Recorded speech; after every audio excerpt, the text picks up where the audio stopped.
Bienaventurados los perfectos de camino, los que andan en la ley de Jehová. Bienaventurados los que guardan sus testimonios y con todo el corazón le buscan, pues no hacen iniquidad los que andan en sus caminos.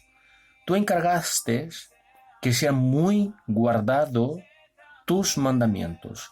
Ojalá fueran ordenados mis caminos para guardar tus estatutos. Entonces no sería yo avergonzado cuando atendiese a tus justos mandamientos. Te alabaré con rectitud de corazón cuando aprendiere tus justos juicios. Tus estatutos guardaré, no me dejes enteramente. Amén, amén. Bendito es la palabra del Señor. Ese texto, el Salmo de número 119, es una previa lectura de lo que es las instrucciones del Señor, la ley. Yo quisiera compartir un poco sobre la realidad de estas palabras que fueron descritas de lo que es la ley de Dios, de lo que es la excelencia de la ley de Dios. Y yo quisiera traer un poco de información con respecto a esta bellísima palabra de los Salmos de número 119, verso 1 al 8, que dice que son bienaventurados los perfectos de camino. Entonces, aquí, si miramos, haciendo preguntas, preguntaríamos, ¿quién son los perfectos? ¿Es los perfectos porque son perfectos o porque hacen algo? Dice, bienaventurados los perfectos de camino, y identifican los perfectos, los que andan en la ley de Jehová. Luego significa que la ley es camino. Es decir, que si los perfectos son llamados perfectos porque ellos están caminando en un camino, y ese camino es llamado la ley de Jehová. Versículo 2 dice, bienaventurados los que guardan sus testimonios y con todo el corazón le buscan. Aquí dice que es bienaventurado porque los guardan sus testimonios y con todo su corazón le buscan. El verso 3 dice, pues no hacen iniquidad los que andan en sus caminos. En otras palabras dice, preguntando otra vez, dice, ¿quién es el que no hace iniquidad? Los que andan en sus caminos, obviamente. ¿Por qué? Porque en el camino del Señor no hay iniquidad. Todos sus caminos son justos. Todos sus caminos son rectos. Todos sus caminos son perfectos. Luego, los que caminan en él son llamados perfectos. Y dice el 4, tú encargaste que sean muy guardados tus mandamientos. Es una orden, es una palabra que está encargado que sea muy bien guardado, o sea, detenidamente, con cuidado, guardándolos, observándolos, colocándolos por prácticas. El versículo 5, ojalá fuesen ordenados mis caminos para guardar tus estatutos. Es decir, que los que tienen desordenado sus caminos no pueden andar o guardar los estatutos de Dios, los mandamientos del Señor, porque es imposible, porque si los caminos de Él es perfecto, es recto, no hay posibilidad de que andan torcido obedezcan sus mandamientos, porque el resultado de la obediencia a los mandamientos del Señor es una vida santa, es una vida recta, una vida justa. El versículo 6, entonces no sería yo avergonzado cuando atendiese a todos tus mandamientos. Es decir, que a los que guardan los mandamientos del Señor, ellos no son avergonzados. Es decir, que ellos tienen una vida recta, una vida donde es intachable, que él no pasa vergüenza porque automáticamente su vida está siendo una vida de búsqueda del Señor, de guardar sus mandamientos. Te alabaré con rectitud de corazón cuando aprendiere tus justo juicio. ¿Quién alabará con rectitud de corazón? Los que aprende, los que estén en concordia con los mandamientos del Señor. Tus justos juicios guardaré, tus estatutos guardaré, no me dejes enteramente. Es muy importante este salmo. Aquí el salmista trae a la memoria que es la ley de Dios, la ley del Eterno. ¿Qué es la ley? Vamos a ver un poco qué es la ley. La ley, la palabra ley, está muy relacionada con la palabra, con las escrituras, con el Antiguo Testamento.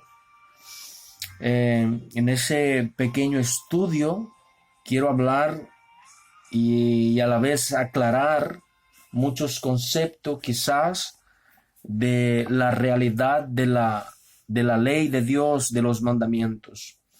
Si nosotros preguntáramos, saliéramos en la calle y preguntáramos ¿qué es la ley? ¿Qué significa ley? Muchas de las personas nos contestaría que es justicia, equidad, juicio, etcétera, etcétera, etcétera. Y muchas otras respuestas podríamos obtener con la pregunta y la respuesta de las personas serían honestas.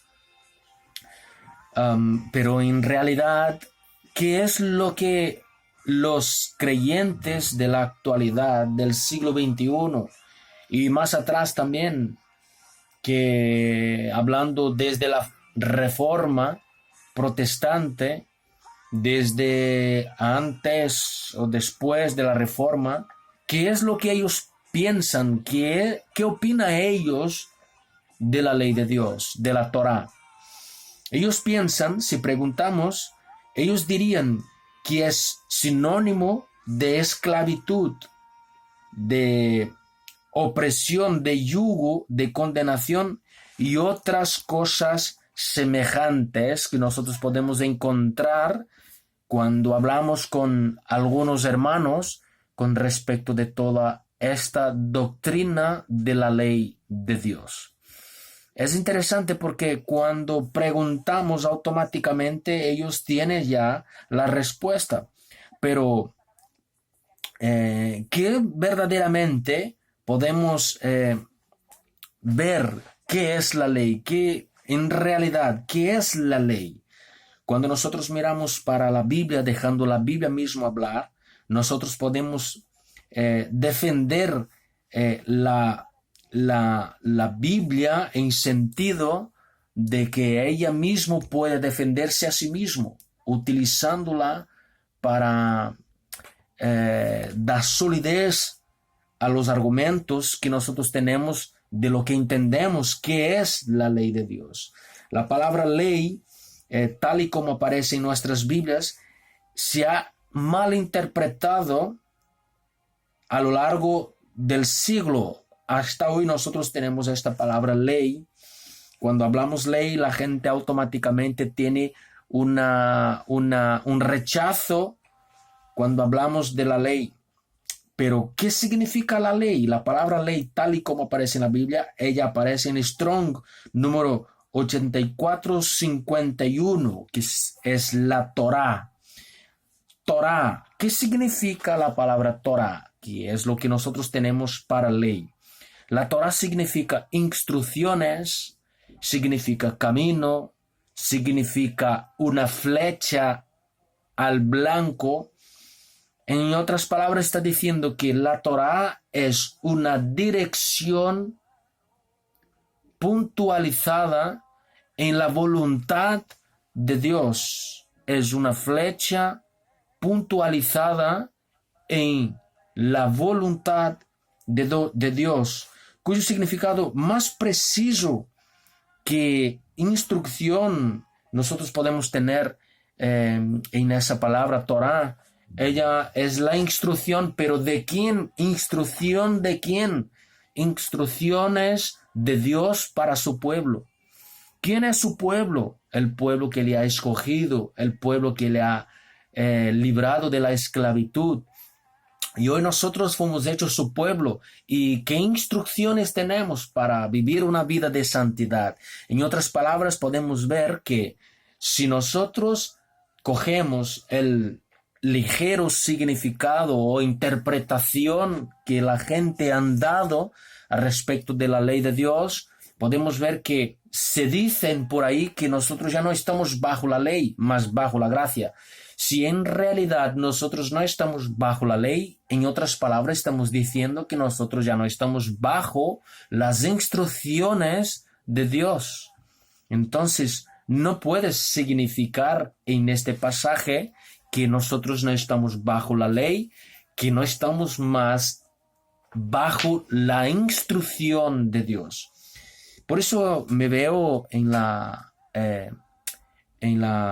el deseo de hablar un poco sobre esa palabra, esa hermosa palabra, la principal palabra para Torah, tanto en las porciones del Antiguo Testamento como el Nuevo Testamento. De la Peshitta es una Biblia que es la traducción aramea. Nosotros podemos proceder de la raíz semítica nemus, que quiere decir civilizar, civilizar. En hebreo moderno de Israel, los padres acostumbran a decir a los niños nemusí, es decir, ser educado. Tenemos que ser educado, civilizado, hablando de términos espiritual, que es lo que la Torah hace. Así que otro sinónimo de la Torah puede ser educación o instrucciones de Dios para su pueblo. Como yo hablé en el principio del video utilizando el Salmo de número 119, que los que andan en el camino son los bienaventurados, los perfectos de camino, y dice que los que andan en la ley, entonces la ley es camino.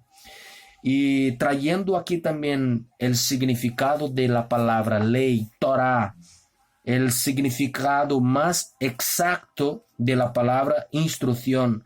¿Por qué es instrucción? Porque es lo que Dios ha dado a su pueblo para que ellos tuvieran instrucción concernente al aspecto de vida que Dios quiere que ellos tengan. El Eterno nos dio las instrucciones de su Torah, de su ley, para que nosotros pudiéramos vivir conforme su voluntad.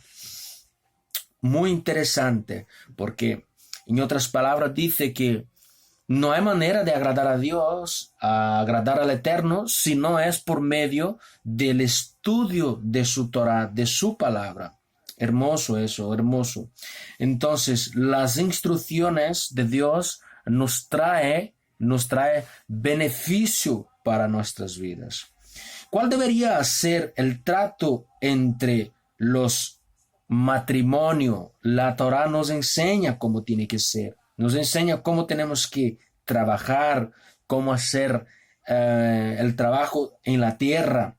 Se sirve en el trato en el templo. ¿Cuál debería ser la vestimenta del creyente, de los hijos de Dios? Le instruyó al respecto de cómo servirle a Él. Incluso nos muestra cómo deberíamos sacrificar por los pecados en tanto que viniera al Salvador, a Yeshua, a Jesús. También cómo deberíamos alabarle y adorarle como regla de su vida dentro de la sociedad. Nosotros fuimos instruidos al respecto de los alimentos, de la cual deberíamos ser el comportamiento de los reyes, etcétera, etcétera, etcétera. No hay nada mejor que ser instruido con la palabra, con la Torá de Dios. Lo que Dios dejó como legado para la humanidad, para su pueblo, fueron sus instrucciones, para que todo ser humano que de corazón le busque supiese cómo obedecerle y amarle. Es una realidad que tenemos en nuestras manos. Eso es lo que la Torá nos enseña. Las enseñanzas tradicionales en cuanto al término ley se nos basa en que la ley es dada por Moisés al pueblo de Dios, al pueblo de Israel, y que se encuentra en el Antiguo Testamento. Se asocia frecuentemente a las prácticas llevadas a cabo por el pueblo a lo largo de las generaciones, y es casi generalizada la creencia que la práctica de la ley lleva a la esclavitud. Asimismo, la llamada ley habitualmente se descalifica con otro término llamado gracia.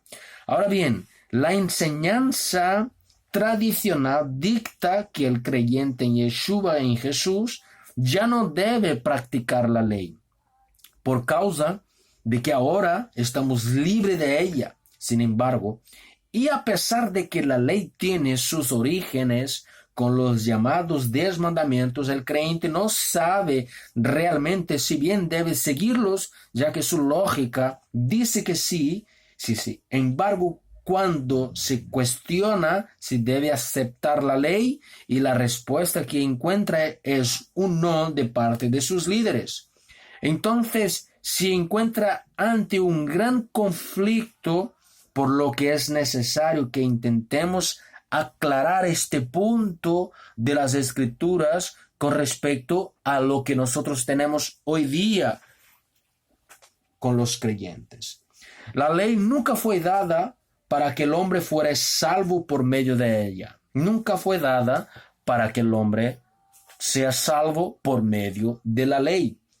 Repito, la ley nunca fue dada para que el hombre fuera salvo por medio de ella. Esta creencia es una herejía de lo que Dios tenía como propósito al darla. Voy a repetirlo. La creencia de que la ley fue dada para salvar y que el hombre no puede ser salvo por medio de ella es una herejía de lo que Dios tenía como propósito de darla. La ley nunca fue dada para que el hombre fuera salvo por medio de ella. Esta creencia es una herejía de lo que Dios tenía como propósito al dar la ley, la Torá, a su pueblo. No es la ley en sí misma la que salva o condena al hombre, sino lo que ella dice que condena al hombre. ¿Qué es lo que condena al hombre? El pecado. El pecado es el que condena al hombre. Dios nos dio la ley para enseñarnos a vivir sin pecado, sin desagradar a Dios, porque el propio apóstol Juan dice que ¿qué es pecado? Es infracción de la ley. Cuando infringe la ley, peca. Cuando hay una infracción de la ley, hay pecado. Entonces, la ley fue dada para que el pecado no sea cometido. Es una manera de traer a la luz lo que estaba oculto para que podamos entender y saber y cómo actuar agradando a Dios. Dios nos dio la ley para enseñarnos de cómo vivir, para darnos una identidad y comportamiento diferente a aquellos que no lo conocen, para vivir conforme a su voluntad. Una vez que ya seamos salvos, entonces sí nosotros somos llevados a guardar los mandamientos porque somos salvos. Una vez que nosotros hemos sido alcanzados por la gracia, automáticamente nosotros somos llevados a una vida de santidad porque amamos sus mandamientos. Aquí el Salmo de número 119 dice: bienaventurados los perfectos de camino, los que andan en la ley de Jehová. Es decir, que lo que Dios ha dado a su pueblo es para que ellos tengan una vida intachable, una vida recta, una vida donde sus actitudes agradan a Dios. Aleluya.